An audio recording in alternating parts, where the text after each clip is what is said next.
Hola amigos, muy buenas noches, bienvenidos a un programa más de Viva Mejor. Soy Javier Landívar, médico genetista, y estamos transmitiendo en vivo y en directo desde el set de televisión de la Universidad Católica de Santiago de Guayaquil. Para aquellos que no nos puedan ver desde su televisor y lo quieran hacer por medio de su celular o su tablet, lo pueden hacer vía streaming por www.ucsgrtv.com. Como siempre, hoy vamos a tratar un tema muy interesante. ¿Sabía usted que muchas veces nosotros tenemos un dolor abdominal que puede afectar uno de estos órganos que están aquí y que probablemente requiera una cirugía para resolver ese problema? Pues bien, hoy vamos a hablar sobre eso. Vamos a hablar sobre dolor abdominal de resolución quirúrgica. El dolor abdominal, ¿sí?, puede ser producido por muchas situaciones, dado que en el abdomen tenemos una gran cantidad de órganos, ¿verdad, Carlos Luis? Exacto. Y muchas veces estos pueden doler y puede ser un dolor que eventualmente se pueda resolver espontáneamente, por ejemplo cuando tenemos una pequeña indigestión o algo así, pero otras veces ese dolor es un signo de alarma que requiere ser visto por un médico especialista y que probablemente necesite un tratamiento quirúrgico. Quisiera que nos hablaras un poquito sobre qué situaciones podrían generar esta, digamos, emergencia que muchas veces que es resolver el dolor con una cirugía. Claro, sí. Efectivamente, el dolor abdominal es un dolor de aparición súbita. Es un dolor que aparece por primera vez y ese es uno de los puntos claves que hay que tener. Si por primera vez aparece el dolor con una intensidad rara, hay que tomar en cuenta. Y lo mejor de todo es nunca medicarse, sino acudir al médico inmediatamente. Es decir, al principio, cuando te empieza el dolor, normalmente la gente dice, me duele el estómago y se toma algo para el dolor de estómago. Claro. Eso no es recomendable hacer. Eso es un error. Un error, exacto. Generalmente los pacientes tienen esa costumbre, lamentablemente es una mala costumbre de que le consultan siempre a la vecina, al señor de la farmacia, tengo dolor abdominal, ¿qué puedo tomar? O se toman la famosa agüita de Oregón, agüita de cualquier cosa, claro. Pero no es la solución realmente. Es un signo de alarma el dolor. Claro. Así es. ¿Y cuándo y en qué momento ese dolor nos tiene que preocupar, digamos? ¿Sí? Ya. Primero que es un dolor que a las 8 horas de aparición no ha cedido. Okay. Como decía, un dolor que nunca se ha repetido. Okay. Y también puede haber síntomas que acompañen no solamente el dolor, sino puede haber vómitos, puede haber palidez, puede haber un poquito de taquicardia, aumento de la frecuencia respiratoria. Es aconsejable que acuda al médico inmediatamente. ¿Y esto es lo que se conoce también como abdomen agudo? Claro. ¿O hay alguna diferencia? A veces cuando uno escucha a los colegas médicos hablar del abdomen agudo, ¿qué es esto del abdomen agudo? Ya, bueno, el abdomen agudo es el conjunto de signos y síntomas. Esto quiere decir de que no solamente es lo que el paciente nos refiere, que son los síntomas, sino son signos, son características que nosotros como médicos observamos. Okay. En todo caso... Y una de las características es el dolor. Es el dolor, siempre va a ser el dolor. Okay. Y repito, ¿en qué momento entonces yo me tengo que preocupar para ir a la emergencia de un hospital e inmediatamente ser atendido? ¿Sí? Ya.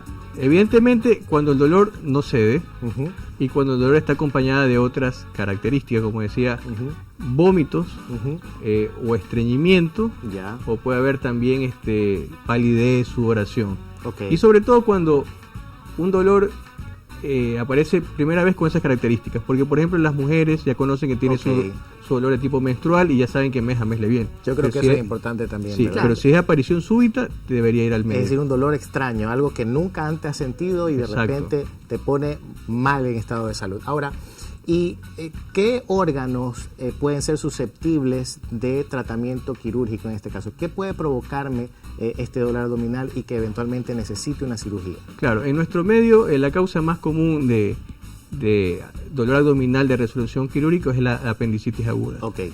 Seguido también por las colecistitis, por la inflamación de la vesícula biliar, y las hernias. Son las causas más comunes y cada una tiene su complicación. Correcto. Y por ejemplo, en el caso de la apendicitis, ¿los niños y los adultos pueden igual presentar este problema o es más común en cierto grupo de edades? Claro, el grupo más común siempre son los adultos jóvenes. Okay. Pero esto aquí no nos quiere decir de que un anciano pueda tener. Es más difícil presentarlo, pero igual. Lo que hay que tener en cuenta pues es que es un dolor de aparición súbita, es un dolor que aparece en la parte inferior derecha del abdomen. Después este dolor se va hacia la boca del estómago, se puede ir al ombligo, pero al finalizar se queda justamente en esta parte, en la fosa ilíaca. Y en este derecha. caso la cirugía consiste en la extirpación del apéndice. Claro. Y ese apéndice, Cecilia, ¿por qué es importante después analizarlo, estudiarlo? Porque muchas veces cuando se hace una intervención quirúrgica, ya sea para extraer el apéndice o por ejemplo para extraer la vesícula, en el caso de que haya cálculos en la vesícula, el siguiente paso es enviar esta muestra al anatomopatólogo, ¿verdad? Sí. Entonces, ¿qué función cumple el anatomopatólogo en todo esto? ¿Por qué es importante hacer ese tipo de investigaciones? Mira, de hecho, me gusta muchísimo tu pregunta, porque te puedo asegurar que hay muchas personas que hasta se les dificulta bastante decir anatomopatólogo. Hay muchas personas que no tienen el conocimiento de cuál es nuestra especialidad y qué hacemos básicamente, y me lo preguntan. Inclusive me han dicho, doctora, ¿tiene relación con los pies? O sea, eso es increíble. Pero bien, vamos a dar una generalidad de lo que es anatomía patológica. Es una rama de la medicina que estudia todas las alteraciones morfológicas, tanto macro como microscópicas, de los órganos, de los tejidos y de las células. Esto quiere decir que está en relación con las alteraciones que se dan en anatomía, en histología y también en citología. Y con esto nosotros vamos a poder conocer el inicio o el origen, el desarrollo y consecuencia de una determinada enfermedad. Es decir, nosotros estudiamos la parte patológica, enferma de una anatomía, de una estructura anatómica que debería estar normal. Entonces, ¿qué es lo que hace la anatomía patológica? En sí, ayuda a ver o a confirmar el diagnóstico presuntivo que nos envía el médico. Nosotros trabajamos en relación directa con el médico. En el caso de Carlos Luis, pues el cirujano, quien nos envía a nosotros la muestra. ¿Ya? Y esto nos ayuda a nosotros a confirmar el diagnóstico que me está dando Carlos Luis o a cambiar ese diagnóstico dependiendo de lo que yo esté encontrando en el microscopio. Correcto. Te voy a dar un ejemplo práctico como para hacer mayor comprensión. Cuando tuve como experiencia en una ocasión en que trabajaba como residente y habían cirujanos que desechaban estos especímenes, desechaban los apéndices. Hasta que un día hubo un médico que dijo, no, vamos a mandar a hacer el estudio anatomopatológico de esta.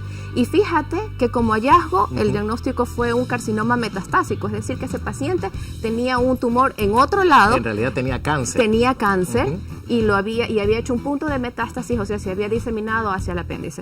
Entonces, el estudio de todos los órganos que son extirpados del cuerpo tiene que ser hecho por obligación. El apéndice es un órgano útil en nuestro organismo.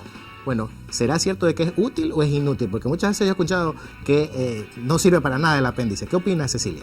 En realidad se lo considera como un reservorio de bacterias, pero dentro de la flora bacteriana normal. Sin embargo, el apéndice es un órgano linfoide, entonces está constituido por todos los componentes propios del tejido linfoide. Ahora, si en realidad se extirpa, no pasa mayor cosa porque todo nuestro organismo está constituido por diferentes órganos linfoides en toda su extensión. Y Carlos Luis, ¿por qué se inflama entonces el apéndice si es un órgano linfoide? ¿Qué es esto del órgano linfoide? Tal vez nos ayudas explicándonos un poquito mejor esto. Claro, como bien dijo Cecilia, pues es un órgano que dentro de su parte inicial hay incluso hasta una hipótesis de que en la época de las cavernas era utilizado para ayudar a digerir los alimentos. En todo caso, ahora que se le extirpa no hay ningún problema en el organismo. Puede estar obstruida la luz del apéndice por parásitos, por semillas, por fecalitos que son las heces fecales que ingresan a su luz. Los medicamentos pueden curar la apendicitis. Carlos Luis, ¿tú crees que una persona que le duela el apéndice pueda tomar algún medicamento y resolver su problema con el medicamento? ¿O necesariamente es algo que tiene que ser tratado quirúrgicamente? Ya, para hoy en día el tratamiento de la apendicitis es quirúrgico. Por ahí existieron ciertos estudios donde se mencionaba que prescribir antibióticos, antiinflamatorios iba a mejorar el cuadro, pero en todo caso la las normas y las guías dicen que el tratamiento es quirúrgico al 100%. De hecho, y eso hace referencia también a lo que estábamos conversando al inicio, en que no es conveniente dar medicación frente a un dolor de esta naturaleza porque se puede opacar este cuadro apendicular. Entonces ahí vienen las complicaciones que tú las conoces, como son la peritonitis, inclusive la perforación del apéndice, y eso ya estamos hablando de un problema quirúrgico mayor. Ahora, Cecilia, en el caso de las mujeres, ¿qué más puede doler ahí? Eso te iba a decir, o sea, hay que tomar en cuenta que el hecho de tener dolor en fosa ilíaca derecha, en el abdomen del lado derecho inferior, no quiere decir que sea únicamente un caso de apendicitis. Hay muchas otras causas que pueden provocar el dolor abdominal. Por ejemplo, en el caso de las mujeres, un embarazo extrauterino, es decir, cuando hay el embarazo se produce en una trompa de falopio y hay rotura de esa trompa de falopio, puede provocar dolor abdominal que es bastante intenso. Estamos hablando de casos de endometriosis también, cuando hay focos ectópicos de esta capa que recubre la superficie interna del útero, está fuera del útero, puede provocar dolores intensos. Las colitis, las famosas colitis, también pueden simular cuadros muy parecidos al de la colitis. Es inflamación del colon. La causa de la apendicitis es por taponamiento al ingerir semillas. ¿Será cierto esto, que las semillas son las que provocan la apendicitis? Bueno, ya algo se mencionó de esto hace un rato, ¿verdad? Pero no siempre es por las semillas. No siempre. El hecho de que haya una oclusión de la luz, que puede ser, como lo dijo Carlos Luis, por restos fecales, eso puede provocar la inflamación de cada una de las capas que componen al apéndice, desde el interior mucosa, las paredes, hasta la serosa, y llegar inclusive al tejido externo del Cecilia, ¿y en tu experiencia como patóloga, es común que te encuentres con semillas dentro del apéndice o no? Puedo encontrar semillas, pero lo que se encuentra con mayor frecuencia, dependiendo del grado en el que ya esté, el grado de inflamación que ya tenga ese apéndice, son los restos fecales o material purulento. Muy bien, tenemos una llamada en este momento en nuestra línea telefónica. Hola, muy buenas noches. Muy buenas noches. Bienvenida, estoy llamando desde Ambato. Bienvenida. Quiero hacerle una preguntita. Cómo no, encantados. Cuéntenos cómo podemos ayudarla, mi amiga. ¿Cuál es su nombre? Doctor, yo me operé hace más o menos unos 20 años me sacaron la vesícula, apéndice y una hernia. Ok. Ya. El combo Pero completo. Tengo ahora el problema, el dolor que tengo en el abdomen, en el lado izquierdo. Como cualquier cosita, y tengo un dolor fuerte, yo no sé a qué se deba ese dolor. Mi amiga, ¿cuál es su nombre? Greta Rojas. Greta. Bueno, Greta, ¿Sí? En este momento le vamos a contestar su consulta. Carlos Luis, ¿qué le podemos decir a Greta sobre estas molestias que tiene? Yo creo que puede ser un problema también de adherencias, no sé, Exacto. ¿Qué opinas tú? Exacto, sí, muy bien. Bueno, el hecho de que usted haya tenido varias intervenciones quirúrgicas puede ser que esté frente a un problema de adherencias. Y entonces, ¿qué es lo que sucede? Existe como una especie de tela fina entre los órganos que se encuentran en el abdomen, y eso hace que se peguen entre ellos o se peguen contra la pared abdominal, y eso produce dolores. Es como una especie de cicatrización, ¿verdad? Es una mala cicatrización. Una mala cicatrización de los órganos que están ahí adentro, ¿verdad? Exacto. Lo que se le aconseja es que acuda al médico para realizar una radiografía, ver si no hay algo de niveles hidroaéreos, o le van a auscultar para ver cómo está los ruidos del intestino, para ver si estamos frente a este tipo de evento. Con ayuda aquí de mi modelo quiero explicar algo, ¿verdad? Esto de las adherencias, menciona Carlos Luis que es importante ser valorado, porque si esas telitas, por decirlo así, es como que hubieran unas telarañas aquí adentro, ¿verdad? Provocan que todo esto que es el intestino, recuerden que el intestino es como una manguera muy larga, ¿sí?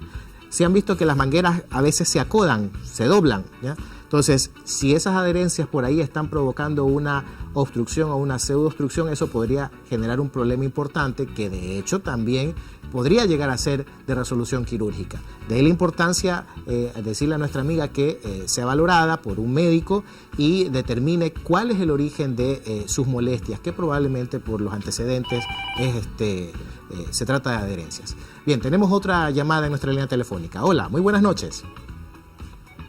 Hola. Hola, buenas noches. Buenas noches. ¿Cuál es su nombre? Katy Toala, Katy, ¿de dónde nos llama? de acá de Guayaquil, Los Vergeles. Bienvenida, Katy. Cuéntenos cómo podemos ayudarla. Ya, mire, doctor, yo me operé hace 3 años de la vesícula. Correcto. Pero yo pensaba que ese dolor que yo tenía en el abdomen era por la vesícula, pero ya me la sacaron. Pero me ha quedado un dolor también fuerte en el estómago. En el estómago, es decir, le sacaron su vesícula y a pesar de sacarle la vesícula, usted continúa con el mismo dolor que tenía antes. No sé. Que no tenía bilis para procesar. Ok, en todo caso, le sacaron su vesícula y no ha cedido su dolor. No. Muy bien. Yo pensaba que era por eso, y como ahorita están hablando de las náuseas y de que otros síntomas raros, yo eso lo que a veces siento como que el cuerpo lo tengo caliente y no sé, yo pensaba que también ir a un gastroenterólogo. A un gastroenterólogo. Así es. De hecho es muy probable que usted tenga un problema en el estómago. Si ustedes ven, el estómago está muy cerca del hígado y aquí abajo justamente está la vesícula. Entonces, problemas estomacales pueden provocar un dolor muy similar a los de la vesícula. Claro, tienen ciertas características. De hecho, Carlos Luis, ¿cuáles son las características del dolor provocado por cálculos en la vesícula que tienen que hacernos preocupar? Claro, lo que la amiga mencionaba, que tenía un problema de cálculos en la vesícula y fue extirpada, se le hizo una colecistectomía. Los síntomas que ella la están confundiendo un poco pueden estar también relacionados con la colitis. Es una inflamación del colon. ¿Por qué? Porque el hecho de no estar trabajando esa vesícula, ya no tener esa vesícula, tiene que tener mucho cuidado con la dieta, sobre todo evitar las comidas grasas. ¿En qué consiste esto del estudio anatomopatológico? Ya hemos hablado un poquito en el primer bloque de la importancia que tiene el estudio anatomopatológico en aquellas piezas quirúrgicas que se extraen del cuerpo, ya sea la vesícula, ya sea el apéndice, pero para que nuestros amigos que nos están viendo por la televisión comprendan un poquito mejor esto, ¿en qué consiste? ¿Cuál es el estudio que se le realiza? En realidad es el estudio tanto macro como microscópico. Es decir, el proceso como tal inicia cuando el médico, en este caso el médico cirujano, nos envía una muestra que debe estar bien rotulada, tanto el frasco como la orden. Esta no es una rama que debe trabajar por sí sola. Mira, precisamente ahorita estamos viendo un video de los pasos. ¿Qué te parece si nos explicas un poquito? Sí, mira, esta de aquí es uno de los métodos que utilizamos para diagnóstico, que es el transoperatorio o biopsia por congelación. Recibimos en ese momento un ovario donde le hicimos el estudio macroscópico, es decir, las características externas. Ese aparato que tuviste se llama crióstato, es decir, que el tejido que viene en fresco tiene que ser congelado, como su nombre lo indica. Una vez que es congelado, se lo puede cortar y se lo coloca en una lámina portaobjetos, se hace una tinción y finalmente nosotros realizamos el diagnóstico. Correcto. ¿Qué nos permite este estudio transoperatorio? Nos permite ayudar al médico a tomar una decisión terapéutica temprana, porque es un procedimiento que, como lo dije, se realiza durante el acto quirúrgico. Entonces, nuestra respuesta al cirujano es positivo para malignidad o negativo para malignidad. Y dependiendo de esa respuesta, el cirujano adopta el protocolo quirúrgico correspondiente dependiendo de la cirugía que se trate. O sea, esto de aquí ocurre durante la cirugía, es decir, todo ese procedimiento que vimos en este momento lo haces mientras el paciente todavía está en la mesa, está en el acto quirúrgico. En ese momento se toma la muestra, la envían a patología y nosotros inmediatamente hacemos todo este proceso. Una vez que esa pieza quirúrgica que está provocando el dolor sale del cuerpo, porque es importante analizarla. Háblanos un poquito más sobre eso. Claro, como yo les estaba diciendo hace un momento, una vez que nosotros recibimos la muestra, que tiene que estar bien rotulada, tanto con el nombre del paciente como el órgano que nos están enviando, te decía que nosotros no trabajamos como una entidad, como una rama autónoma, sino que estamos relacionadas con las otras ramas de la medicina, con imágenes, con laboratorio. Es decir, que nosotros en esta hoja que nos entregan deben darnos toda la información clínica necesaria para nosotros poder confirmar el diagnóstico presuntivo que nos está enviando el cirujano. De ahí se procede a lo que es macroscopía, es decir, yo tengo que observar el tejido en su forma normal, es decir, identificar lo normal e identificar lo anormal, tomar medidas, las características externas, y de lo anormal se cortan fragmentos de este tejido y entra en proceso. Es un proceso que dura aproximadamente 12 horas y luego viene lo que es parafinización, etcétera, hasta llegar al producto final, que es la placa, donde ya entra la microscopía, que es la segunda parte del proceso. La microscopía que la realizamos a través del microscopio, donde vamos a ver todas las alteraciones citológicas fisiológicas y de los tejidos en caso de tejidos enfermos, ¿no? Y con esto ya nosotros confirmamos el diagnóstico que es enviado por el médico cirujano en este caso. Me parece que tenemos una llamada en espera, ¿verdad? Hola. ¿No? Bueno, hasta mientras... Hola. Ah, ahí está. Hola, muy buenas noches, mi amiga. ¿Cuál es su nombre? Buenas noches. ¿Cómo se llama? Buenas noches, Bájale soy un- Carla. Carla, bájele un poquito el volumen a su televisor y escúchenos solamente por el teléfono, por favor. Ya, buenas noches, soy Carla. ¿Cómo la podemos ayudar? Allá. Perfecto. Buenas noches, soy Carla. Ya, sí, que yo tenía una inquietud por lo que yo presento más o menos un dolor en la parte superior derecha. Ok. ¿Y ese dolor en la parte superior derecha se ha dado cuenta si le viene en algún momento especial en el día o después de comer? Sí, eso es más o menos, o sea, es más cuando yo como grasa. Ok. Siento como que tengo ganas de vomitar. Correcto. ¿Y cuánto tiempo ya lleva con ese dolor, Carla? ¿Qué será? Unos 2 meses. Unos 2 meses. Muy bien. Efectivamente, Carla, ¿qué te parece si, Carlos Luis, le explicamos un poquito a nuestra amiga? Probablemente es un problema en la vesícula, ¿verdad? Claro, Carla. Bueno, el hecho de que ese dolor que tú tienes en la parte superior del abdomen esté relacionado con la ingesta de alimentos grasos, lo más probable es que tengas un problema de vesícula. El siguiente paso es hacerte exámenes de sangre y hacerte una ecografía abdominal, y eso es lo que nos va a dar el diagnóstico. Ahora, ¿cómo vamos a determinar si la cirugía que hay que realizarte es una cirugía de urgencia o es una cirugía programada? Eso dependerá de los valores del laboratorio y de la ecografía. Para ampliar un poquito la explicación de Carlos Luis, esto que vemos aquí es el hígado, ¿sí? El hígado normalmente se encuentra ubicado en esta región, en la parte superior derecha del abdomen, aquí, donde estoy poniéndolo así mismo, está sobre mi abdomen, ¿ok? Y en la parte de abajo, si ven, esta bolsita de color verde que está aquí es la vesícula biliar. Entonces, la vesícula biliar muchas veces se llena de unas piedritas que se llaman cálculos. Esta vesícula es un reservorio de bilis que lo que hace es liberar esta sustancia al intestino cada vez que comemos, principalmente grasas. Y lo que ayuda es a la saponificación de las grasas, es decir, que las grasas se puedan diluir y absorber a través del intestino. Cuando esto se llena de cálculos, es decir, de piedras, cada vez que usted coma principalmente grasas, esto se contrae. Y como se encuentra con las piedras allá adentro, eso le va a generar un cólico, un dolor. Normalmente el tratamiento de esa afección es quirúrgica, ¿verdad, Carlos Luis? Exacto. Esto ahí sí hay que sacarlo. Y una pregunta, Carlos Luis, si se saca la vesícula, ¿qué pasa? ¿Una persona puede vivir sin vesícula, sin problema? Claro, sin ningún problema. El paciente o la paciente puede vivir sin vesícula. Lo que tiene que hacer es mantener una dieta con disminución de la ingesta de grasas. Cuando realizas el estudio histopatológico de la vesícula, tienes que ver el revestimiento interno de la vesícula, porque en muchas ocasiones está lleno de cúmulos de grasas y puede tener no solamente los cálculos, sino también pólipos de tipo colesteínico. Entonces, sí es indispensable hacer el estudio y aparte, por patología clínica, también ver la composición de esos cálculos. Eso también hay que recalcarlo. Y dime algo, ¿esos pólipos pueden ser malignos o no? Mira, representan un problema? los que se presentan con mayor frecuencia son los colesteínicos. Estos no revisten mayor importancia. Pero tenemos otro tipo de pólipos que son los hiperplásicos, a los que se les da, una vez que se reseca la vesícula, pues ya no pasa nada.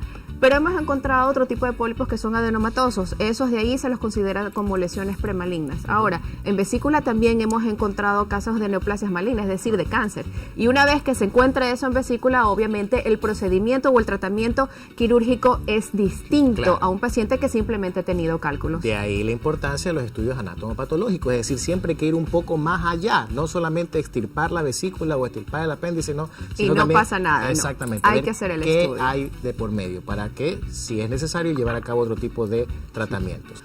Bien, muchas gracias, Carlos Luis, Cecilia, por A ti, acompañarnos. muchísimas gracias. A ustedes, mis queridos amigos, este es su programa Vía Mejor. Soy Javier Landívar, su médico en casa. Pronto nos vemos.